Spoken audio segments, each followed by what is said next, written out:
How does thermoluminescence dating work? Have you ever wondered how scientists determine the age of ancient artifacts? One fascinating method they use is thermoluminescence dating. This technique is particularly useful in archaeology for dating materials that contain crystalline minerals. It works best for items like pottery, ceramics, bricks, and burnt flints, which cannot be dated using radiocarbon methods. So, how does it all work? The principle behind thermoluminescence dating is based on the behavior of certain minerals, such as quartz and feldspar. When these minerals are exposed to natural radiation from their environment, they trap electrons within their crystal structure. This radiation comes from radioactive elements in the soil and cosmic rays. Over time, these trapped electrons accumulate, storing energy in the mineral. Now, here comes the exciting part. When the mineral is heated to a high temperature, usually above 500 degrees Celsius, the trapped electrons are released. This releases of energy emits light, which is known as thermoluminescence.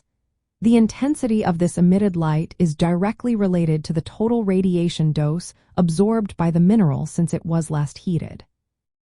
To date an artifact, scientists measure the amount of thermoluminescence emitted when the sample is reheated in a laboratory.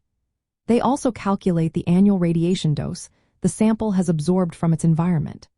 By dividing the total accumulated radiation dose by the annual dose rate, researchers can determine how much time has passed since the sample was last heated.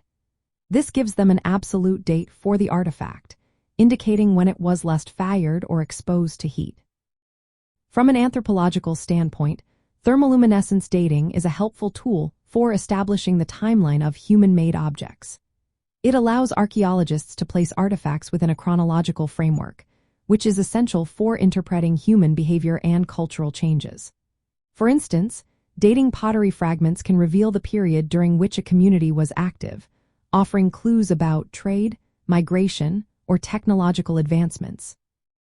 Additionally, this method helps in authenticating artifacts. It can distinguish genuine ancient items from modern forgeries, which is vital for preserving cultural heritage and preventing the circulation of counterfeit antiquities. However, thermoluminescence dating does have its limitations. It requires sufficient sample material, and inaccuracies can arise if the sample has been exposed to radiation sources after burial. Also, the material must have been heated in the past to reset the thermoluminescence clock. Despite these challenges, thermoluminescence remains a widely used and reliable absolute dating technique in archaeological research. In essence, thermoluminescence dating works by measuring the light emitted from crystalline minerals when they are heated, reflecting the accumulated radiation dose since their last heating event. This method allows archaeologists to date artifacts accurately, contributing to our understanding of past human activities and cultural histories.